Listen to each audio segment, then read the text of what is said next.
जय हिंद। देखिए, भारत और नेपाल के रिश्ते अचानक से इतने बिगड़ते क्यों जा रहे हैं, और भारत नेपाल के लोगों को ऐसा क्यों लग रहा है कि भारत उनकी जमीन कब्जा कर रहा है, और चाइना कैसे नेपाल को अपने इन्फ्लुएंस में करते जा रहा है, और केपी शर्मा ओली किस तरह से इंडिया और नेपाल के रिश्तों को बर्बाद कर दिए, इसको एक एक करके डिटेल से हम लोग समझते हैं। देखिए, जब मुगलों का पतन हुआ था तो नेपाल के राजा मजबूत थे, वो तराई का एरिया कब्जा कर लिए, कुमायूं, गढ़वाल, सिक्किम, ये सारा एरिया को कब्जा कर लिए।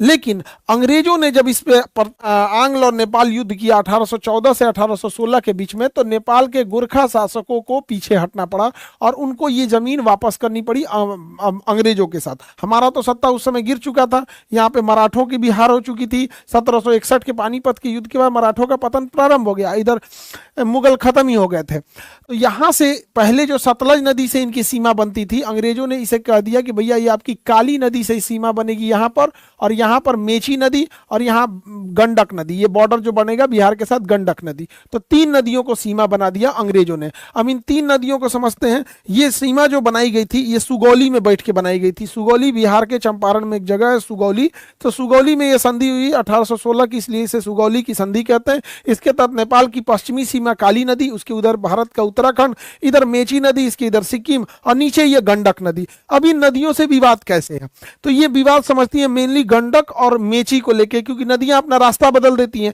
जब हम नदियों के हिसाब से बॉर्डर बनाते हैं तो ये तो समझ में आता है कि उधर वो देश उधर ये देश, लेकिन हजारों साल, 100 साल, 150 साल बाद नदियां अपना रास्ता बदल देती हैं, तो बॉर्डर लाइन आगे पीछे हो जाता है। इसी को समझते हैं लोग। यहाँ देखिए, बिहार में यहाँ पर गंडक नदी अपना रास्ता थोड़ा सा बदल ली, इधर काली और मेची के बाद में समझेंगे गंडक नदी यहाँ चंपारण में अपना रास्ता कैसे बदली। सुगौली की संधि के तहत 1816 में जो संधि हुई थी, इसमें गंडक नदी को हम लोगों ने बॉर्डर माना था। नेपाल में इसे नारायणी कहते हैं, नेपाल के लोग गंडक नदी को नारायणी कहते हैं, और इंडिया के लोग इसे गंडक नदी कहते हैं। अब हुआ क्या, जब ये 1816 की सुगौली की संधि हुई थी तो एक शहर था, सुस्ता नाम का एक गांव था। अब नेपाल चूंकि छोटा एरिया है, उसके पास खेती के लिए ज्यादा जमीन है नहीं, तो उसके लिए छोटे छोटे गांव भी बहुत मायने रखते हैं। तो सुस्ता नामक जगह था जो नेपाल को था। अब इस गंडक नदी के इस साइड में नेपाल है, और ये सुस्ता विलेज है, ये नेपाल के पास था और इंडिया के पास नहीं था। ये बॉर्डर बनाई थी नदियां। लेकिन नदियां जैसे कि अपना रास्ता बदलती हैं, नदियां ने, ये नदी जो थी, ये गंडक नदी ने ऐसे रास्ता बदल दिया। रास्ता बदल लेने के कारण यहां पर ये जो सुस्ता जगह है, ये सुस्ता जगह इंडिया में चला आया। अब ये जगह आ गया इंडिया में। नेपाल का कहना है कि भैया नदी रास्ता बदल दी, गौवा तो मेरा था, पहले जनगणना हमारे यहाँ होती थी। तो एक ये वाला डिस्प्यूट है सुस्ता को लेकर, गंडक नदी को लेकर। उसके बाद जो विवाद है ये समझते हैं थोड़ा सा डिटेल से कि ये वाला विवाद क्या कह रहा है। देखिए, यहां पर काली नदी बॉर्डर बनाती है और इस साइड में मेची नदी बॉर्डर बनाती है। तो काली नदी जो है ना, इसका उद्गम जो शारदा नदी है यानी काली नदी, इसकी उद्गम यानी स्टार्टिंग को लेके प्रॉब्लम है। कैसे, ये उत्तराखंड है, ये उत्तराखंड है। अब जो काली नदी जो है, ये नदियां कहां से मिलके बनेगी, इसका 2 नदियों से मिलके बनती। एक नदी की ओरिजिन होती है लिम्पियाधुरा से, और एक होती है लेपुलेख से। जिस समय 1816 में सुगौली की संधि हुई थी, उस समय इस लेपुलेख नदी को ओरिजिन माना गया था। तो लेपुलेख नदी के इस साइड में इंडिया हो, नेपाल हो गया, और इस साइड में इंडिया का उत्तराखंड हो गया।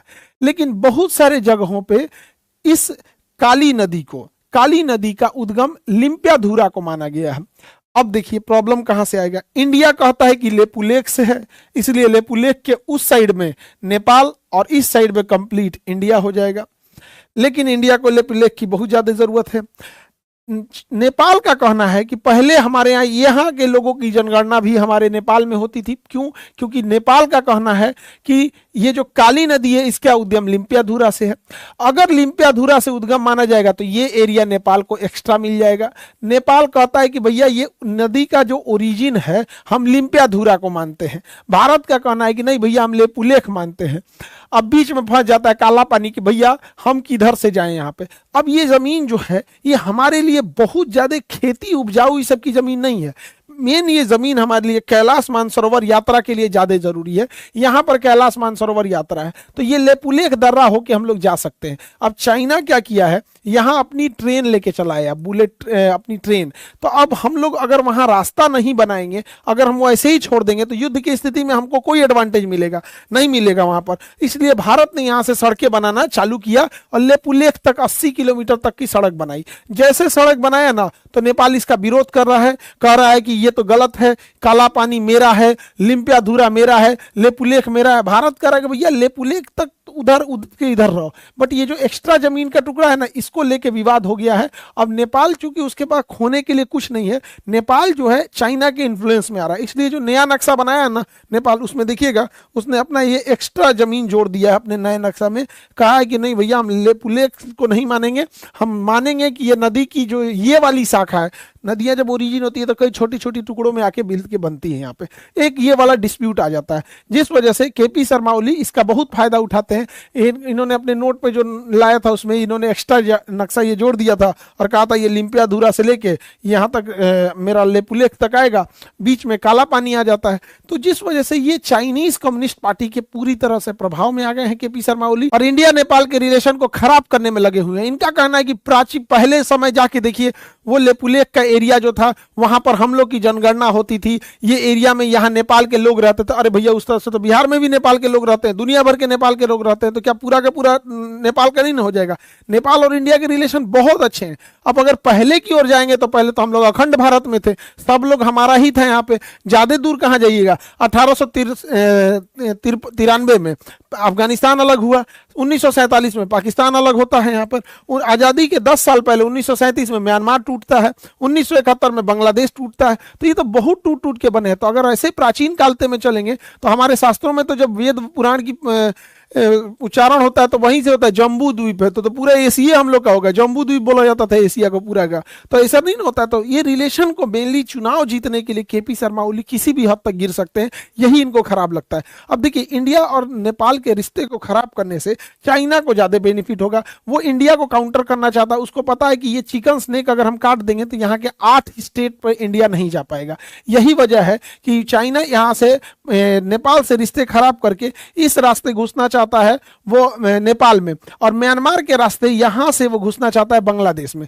यही वजह है कि देखिएगा म्यांमार में भी तख्ता पलट हो गया है, बांग्लादेश में भी तख्ता पलट हो गया है, और काठमांडू में जो नेपाल है यहां भी तख्ता पलट हो गया है। अभी जो सरकार आएगी उसको ये कुछ प्रलोभन दे के यहाँ अपना सैन्य अड्डा ले लेगा, मोहम्मद यूनुस से अगर ले लेगा तो यहाँ ले सकता है। तो हमारा फ्यूचर ये गड़बड़ हो जाएगा। ये हमारा चिकन स्नेक है, इसे सिलीगुड़ी कॉरिडोर कहते हैं। तो इस पे गवर्नमेंट को नजर रखने की जरूरत है, हाथ पे हाथ रखने से नहीं होगा। इधर बांग्लादेश में यूनुसा पगला ये गया है, अभी नेपाल में कौन बैठेगा कोई ठीक नहीं है। दूसरा, ये कई बार उल्टा सीधा बयान देते रहता है। ये बुढ़ा पगला गया है, यहाँ पे कह रहा है ब्राह्मण है, ये बुढ़ऊ ब्राह्मण है, कहता है राम जी का जन्म ना अयोध्या में नहीं हुआ था, नेपाल में हुआ था। बताइए भाई, तुमको कौन ब्राह्मण का शिक्षा दिया? हमको ही नहीं समझ में आता है। ये ओली को ये मान अजीब तमाचा मारने वाली बात है। भारत में भगवान श्री राम मर्यादा पुरुषोत्तम माने जाते हैं, चाहे किसी भी धर्म का हो, उन्हें बड़ा सम्मान की नजर से देखता है। यहाँ पर किसी भी व्यक्ति से पूछा जाएगा कि भैया कोई जैन हो, बौद्ध हो, ईसाई हो, मुसलमान हो, उससे भी पूछा जाएगा कहाँ जन्म लिए थे मर्यादा पुरुषोत्तम राम, तो कहेगा अयोध्या में। लेकिन ये ब्राह्मण होके भारत और इंडिया नेपाल के रिश्ते खराब करने के लिए कह रहा है कि नेपाल में महात्मा बुद्ध जन्म लिए तो लुम्बिनी में, सीता मैया सीतामढ़ी में मिली थी, बाद में राजा जनक उनको लेके गए थे वहां पे जनकपुर में अपने यहाँ। तो एक से एक ये सब नौटंकी है, रिश्ते खराब कर रहा है। 2015 में बड़ी दिक्कत हो गया था। एक्चुअल में ना नेपाल जो भी सामान मंगाता है तो ये लैंड लॉक कंट्री है। नेपाल एक लैंड लॉक कंट्री है। लैंड लॉक कंट्री उसे कहा जाता है जो चारों ओर जमीन से घिरा हो, समुद्र उसके पास ना हो। साथ में ये बफर कंट्री है, दो बड़े देशों के बीच का छोटा देश बफर कंट्री कहलाता है। इसे ब्लैकमेल करते रहता है इंडिया और चाइना को। तो ये चाइना, अभी चाइना से कोई सामान खरीदना है या किसी को खरीदना है ना, तो यहाँ से लेके आता है किसी भी देश से, जापान हो गया, साउथ कोरिया हो गया, यहाँ पर कलकत्ता बंदरगाह के, और यहाँ से वो रक्सौल होते हुए लेके जाता है। तो यहाँ से भारत हल्दिया कलकत्ता बंदरगाह से रक्सौल तक एक एक्सप्रेस वे भी बना रहा है। हालांकि चाइना इधर से ट्रेन का भी प्रोजेक्ट ला रहा है। ट्रेन का प्रोजेक्ट ला देगा तो चाइना नेपाल के लिए अपने अपने फेवर में नेपाल को ले जाने में चाइना सफल हो जाएगा। लेकिन भारत को अपने पड़ोसियों पर नजर रखने की जरूरत है। हम दोस्त बदल सकते हैं, पड़ोसी नहीं। और याद रखिएगा, नेपाल, पाकिस्तान, ये बांग्लादेश ऐसे छोटे देश है ना जिनको खोने के लिए कुछ भी नहीं है, तो ये बड़ा खतरनाक हो जाते हैं, जाके बैठ जाएंगे चीन के गोद में। पाकिस्तान, बांग्लादेश क्या हुआ यहाँ पर? इसलिए बड़ी जरूरत है हम लोगों की नाजुक दौर से गुजरती अर्थव्यवस्था में इस चीजों को हम लोग को अपने अड़ोस पड़ोस में ध्यान देना चाहिए। और ये जो नेपाल में है ना ओली, एकरे चक्कर में बर्बाद भइल है। यहाँ पे ओली तोरा हम नहीं जान रही, चाइना वाली राजदूत के चक्कर में बर्बाद भइल थे ओली भाई। देखिए बुढ़ौती में सठिया गया ये आदमी, यहाँ पर ये के चक्कर में गया बर्बाद। ये आकर चाइना से इनकी पार्टी के मीटिंग पे बैठ रही है। ये बताइए, डोनाल्ड ट्रंप अगर इंडिया आते हैं या कोई आता है तो वो भारत सरकार से न बात करेंगे कि समाजवादी पार्टी से बात करेंगे, इधर बिहार में आके नीतीश कुमार से बात करेंगे, किसके साथ गठबंधन कर रहे हैं। लेकिन ये इंटरफेयर करती है। आइए, बुढ़ऊ को समझ में आ नहीं रहा है, एक चक्कर में बुढ़ऊ पगला गया है। नेपाल का आदमी इसको ठीक कर दिया, इनको जहाज पे लदा लदा भागे थे, हेलीकॉप्टर से बेचारा लदा के भागा था फैमिली। इसको लगता था इसका कभी अंत नहीं होगा। नेपाल वाला जंजी लोगों ने इनको तो व्यवस्था कर दिया। तो नेपाल के लोगों को भी सोचना चाहिए। देखिए, इंडिया और नेपाल के रिश्ते बहुत गहरे हैं। हमारा इंडिया और नेपाल के साथ बॉर्डर जो लगता है, उस बॉर्डर पे वीजा फ्री आ सकते हैं लोग, जा सकते हैं लोग, कभी वीजा नहीं लगता है। तो हम लोग भी नेपाल से आ सकते हैं, नेपाल के लोग भी जा सकते हैं। इंडिया में बहुत सारे नेपाल के सेफ काम करने वाले काम करते हैं। हमारे पास पूरी गोरखा बटालियन है, सेना ऐसी, भारत ने ऐसी कोई युद्ध नहीं जीता है जिसमें हमारे नेपाली भाइयों ने शहादत ना दी हुई हो। हमारे भारत में गांव तक में सिक्योरिटी गार्ड में, रात में चौकीदार में, हर जगह नेपाल के लोग भरे हुए हैं। इवन नेपाल को यूज करने के लिए भारत ने सार्क सैटेलाइट दिया था।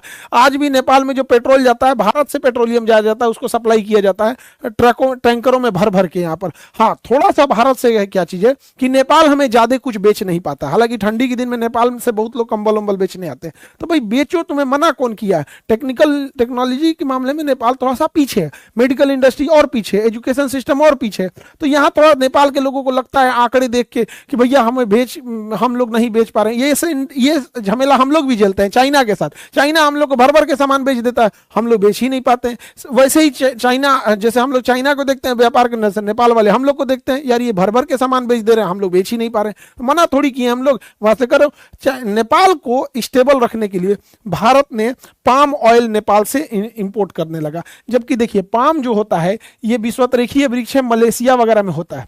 तो नेपाल था मलेशिया से इंपोर्ट करता था और अपने यहाँ बहुत सारे कारखाना लगाया था जिससे पाम से उसके ऑयल निकाला जा सके। भारत ने कहा कि भैया तुम्हारे यहाँ लोगों को रोजगार मिला है, हम डायरेक्ट मलेशिया से नहीं खरीदेंगे, तुम ही से खरीद लेते हैं। तो भारत नेपाल के पाम इंडस्ट्रीज को जिंदा रखने के लिए मजबूरी में वहां से खरीदता है। लेकिन इधर से मलेशिया जो था ये पाकिस्तान का गुण गाने लगा, तो हम लोगों ने नेपाल से कह दिया भैया तुम कहीं और से पाम लाओ, मलेशिया का रहेगा तो हम नहीं ले सकते हैं यहाँ पे। तो ये चीजें हैं, क्योंकि बैलेंस करना भी हम लोग को बहुत ज्यादा जरूरी रहता है। अब काला पानी, लेपुलेख, लिम्पियाधुरा का जगह देखिए कैसा है। यहाँ पे एकदम दुर्गम में चोटियां हैं, यहाँ ना खेती होगी, ना स्कूल खुलेगा, ना कुछ। लेकिन सामरिक दृष्टि से बहुत जरूरी है। युद्ध ऐसी स्थिति में अगर भारतीय सेना लेट से पहुंचेगी तो बहुत दिक्कत हो जाएगा। इसी सड़क को चौड़ीकरण का नेपाल विरोध कर रहा है। अब बताइए, नेपाल यहाँ पे कौन सी खोल देगा? अपने तो 5 स्टार होटल खोलेगा। लेकिन बस यही है, चाइना ने कुछ पैसे दे दिए हैं, रिश्ते खराब कर रहा है। भारत सरकार को भी सोचना चाहिए ऐसे जगहों को कुछ डिप्लोमेटिक ढंग से किया जाए। देखिए, नेपाल से हमारा अच्छी दोस्ती है। जब हम बॉर्डर खोल सकते हैं नेपाल से, तो नेपाल को भी ये कह सकते हैं हम लोग कि भाई इसको कॉमन यूज के लिए हम लोग जगह रख लेंगे। देखिए, जब तक इसका भारत सरकार कोई सोल्यूशन नहीं निकालेगी, नेपाल में यह एक राजनीतिक मुद्दा बना रहेगा कि हमारी सरकार आएगी तो हम काला पानी लाएंगे, लेपुलेख लाएंगे, लिम्पियाधुरा लाएंगे। बेटर है कॉमन यूज के लिए रख लीजिए। नेपाल और हमारा इंडिया का अच्छा रिश्ता है, इतना अच्छा रिश्ता है। आप ऐसे समझिए कि नेपाल के जो सेनापति होते हैं ना, वो भारत के भी ऑनरेरी सेनापति होते हैं। जो भारत का सेनापति होता है, जब यहाँ शपथ लेता है तो नेपाल जाता है, वो भी वहां का ऑनरेरी सेनापति लेता है। जब इतना भरोसा है भाई, तो कुछ कॉमन यूज के लिए ले सकते हैं लोग वहां पे। बाकी नेपाल को भी इंडिया से समझना चाहिए कि हम भाई ऐसा ना हो कि चाइना के चाल में वो भी फंस जाए। और इसमें किसको फायदा हो रहा है? चाइना को फायदा हो रहा है। तो काला पानी वाला जो एरिया है, इसके चौड़ीकरण से लेके हर चीज को लेके इंडिया को थोड़ा सा सतर्कता रहने की जरूरत है। बहुत सारे बच्चों को लगता है कि काला पानी तो अंडमान निकोबार को भी बोला जाता था। तो ये उत्तराखंड का लिम्पियाधुरा काला पानी लेपुलेख था। अंडमान निकोबार में एक जेल है जिसको काला पानी, सेलुलर जेल था, वो सेलुलर जेल को काला पानी कहा जाता था, अंडमान निकोबार में भेज देता था। ये इसका एंट्री द्वार था, ये मेन टावर था यहाँ से, और यहाँ से ये सब देखते थे सब इसमें बैरक बना के, और इस ऐसे जो ऐसे गए हैं ये, यहाँ पे बहुत यातनाएं दी जाती थी। ये था आपका सेलुलर जेल, यहाँ पर ही काला पानी की सजा देती थी, एकदम निर्मम तरीके से किया जाता। जेल का नाम था सेलुलर जेल। ऐसी होती थी, 3 मंजिले जेल होते थे, यहाँ पे बीच से ऐसे रास्ते होते थे, और यहाँ पर कुछ ऐसे जिन्हें ज्यादा सजा देनी होती थी उनका ये बैरक वगैरह ढक देता था, रोशनी तक नहीं आने देता था। इतना ज्यादा अत्याचार हुआ है, भारत में सबसे ज्यादा अत्याचार इसी काला पानी जेल में हुआ है।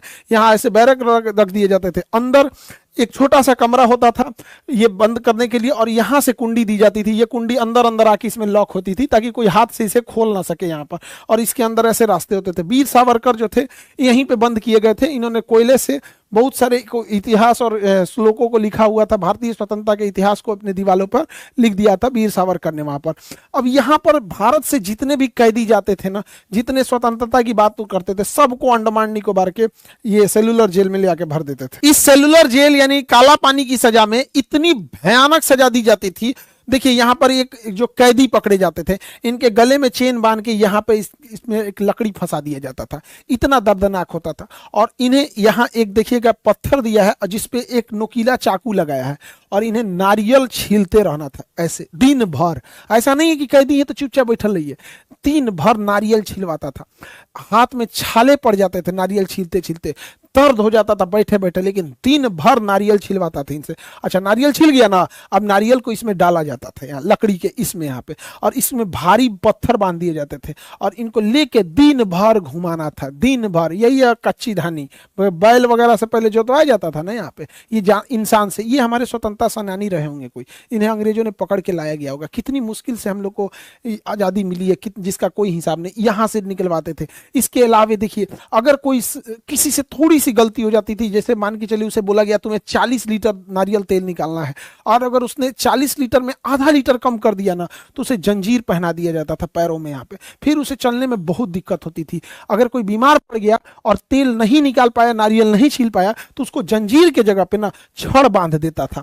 अब ये छड़ जो है ना थोड़ा भी फ्लेक्सिबल नहीं होता है, छड़ बांध, जंजीर में तो फ्लेक्सिबल होता है लेकिन छड़ में थोड़ा भी नहीं होता, ये चल भी नहीं पाते थे लोग। यहाँ पर बहुत बुरी तरह से दर्द करता था, इसको दौड़ाते थे सब, जो चल नहीं पाता था छड़ बांध के उसको ये अंग्रेज दौड़ाते थे सब। कितने जालिम थे सब यहाँ पे। और गर्मी पड़ती है अंडमान निकोबार समुद्र के किनारे वाले एरिया में, बहुत चिलचिलाहट वाली गर्मी पड़ती है। उस गर्मी में ये सब क्या करते थे सब, पंखा वगैरह कुछ नहीं देते थे सब, और ये जूट का बोरा जो इसका जानवर को पहनाया जाता है, ठंडी के दिन में उड़ाया जाता है, लोग देहात में आदमी पैर पोछने के लिए यूज करता है, यही पहनाते थे सब। पूरा चमड़ा उधड़ जाता था, और सबके सामने बांध कर और यहां पर मारते थे सब। पूरे कमर पे बैठने की जगह पे यहाँ पे चमड़ा उतर जाता था। मारने के बाद जब यहाँ चमड़ा उतर जाएगा तो जब भी इंसान टॉयलेट के लिए नीचे बैठेगा तो फिर से वो चमड़ा फट जाएगा, दरार आ जाएगा। इतना मार मारते थे सब भारतीय सैन्य, स्वतंत्रता सेना। ये कोई पीट रहे हैं हमारे स्वतंत्रता सेनानी रहे होंगे, और हम इन लोग की शहादत के बदले हम लोग की ऐसी आज़ादी मिली है, और आज की जनरेशन को पता नहीं लगता है कि ऐसा ही मिल गया। यहाँ पर इतनी कठोर सजा होती थी ना, और वहाँ बदबू से मलेरिया फैल जाता था।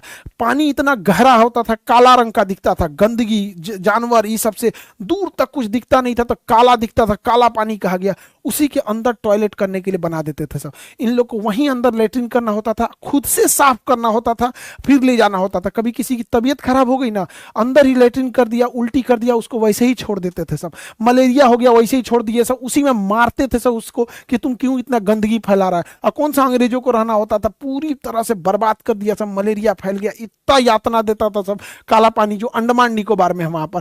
और खाना में क्या देता था, नालियां जो निकली होती थी, नालियां, इसके पास ना घास भूस जम जाता था, तो कैदियों से इसी को कटवाते थे सब। और इसी घास को, ये जो कचड़े हैं यहाँ पे, इसमें से पानी लेके, इसी कचड़े के पानी लेके घास को इसी में पकवाते थे सब, और सबके सामने कहते थे खाओ।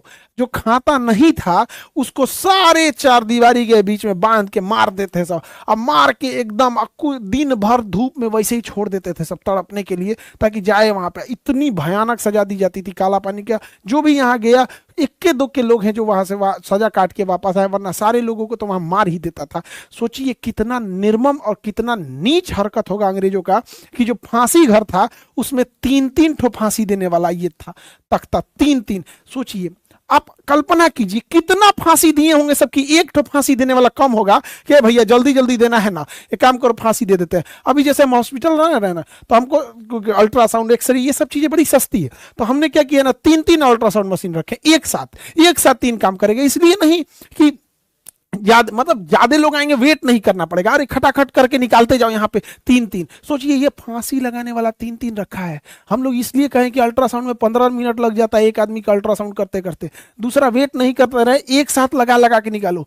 ये सोचिए 15 मिनट लेट न लगे फांसी देने में, इसलिए इतना फांसी दिया सब, यहाँ पे बर्बाद कर दिया सब भारतीयों को। तो ये तो आज़ादी, बड़ी कीमत चुकानी पड़ी हम लोग को आज़ादी की, हम लोग को ऐसे सस्ते में मिल गई तो कीमत नहीं समझ में आता है। तो ये काला पानी अलग है और अंडमान निकोबार वाला काला पानी अलग है, दोनों में डिफरेंस है। एग्जाम में जो पूछता है वो काला पानी पूछता है उत्तराखंड वाला, इसलिए एग्जाम के हिसाब से याद रखिएगा। अभी बिहार पीसीएस यानी बीपीएससी का एग्जाम हुआ है, उसमें भी जो क्वेश्चन आए हुए हैं मैप से, सबसे बहुत इंपॉर्टेंट क्वेश्चन आया। हालांकि उसमें कुछ करंट अफेयर 3-4 साल पुराना पूछ दिया, तो ऐसे करंट अफेयर को अमूमन इग्नोर करना चाहिए और आयोग को भी इस टाइप से नहीं पूछना चाहिए। अभी देखिए यहाँ पर जो सेम टू सेम पढ़ाया हुआ लगभग 120 प्लस क्वेश्चन आ गया। यहाँ पे आपको क्वेश्चन पूछा हुआ है, यहाँ क्लास है केजीएस का, यहाँ पे हम ये सारा चीज आपको पीडीएफ में अपलोड करके दे देंगे, आप एक बार क्रॉस चेक कर लीजिएगा। यहाँ जो पढ़ाया गया है वहां वही चीज आपको आया हुआ होगा। 120 प्लस क्वेश्चन सीधे सीधे क्लास नोट से यहाँ पर, तो 120 कितना भी कट ऑफ जाएगा, ये सारा अपलोड कर देंगे, आप देख लीजिएगा, एकदम मिला लीजिएगा एक एक करके। जो एग्जाम में आया है वो यहाँ पे आया है, जो एग्जाम में पूछ रहा है वही यहाँ पे भी पूछ रहा है, चाहे जितना भी टफ हुआ हो, इससे कोई बहस नहीं होता है यहाँ पे। तो दोनों में आना चाहिए। हालांकि इस बार कुछ आंकड़े जो थे वो बड़ा उलझाए थे बच्चों को, तो खैर उससे नहीं भागना है, जो क्वेश्चन आते हैं उससे तो आपको बनाना ही रहता है यहाँ पे। बाकी आप लोग पढ़ाई करते रहेंगे और इसको हम लोग आपको अपलोड कर देंगे ताकि आप लोग इसको मिला सके। टेलीग्राम में भी अपलोड कर देंगे कितना पढ़ाया हुआ है, और आप इस वीडियो के नीचे डिस्क्रिप्शन में भी दिखा देंगे कि कितना पढ़ाया हुआ है। देखिए जो बच्चे क्लास भी नहीं कर पा रहे हैं उन बच्चों के लिए कहते हैं कि अगर आप क्लास किए हैं तो आपको टेंशन ही नहीं है, पढ़ाया हुआ ही आएगा।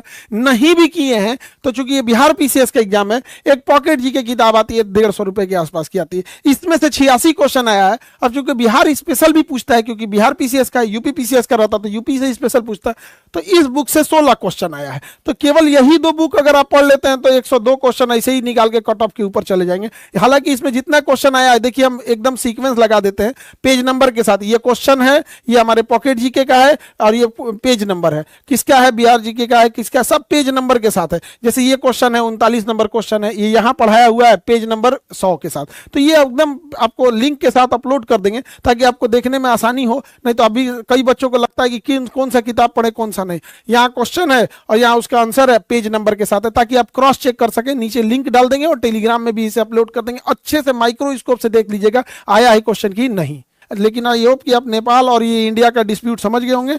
मिलेंगे नेक्स्ट क्लास में। जय हिंद।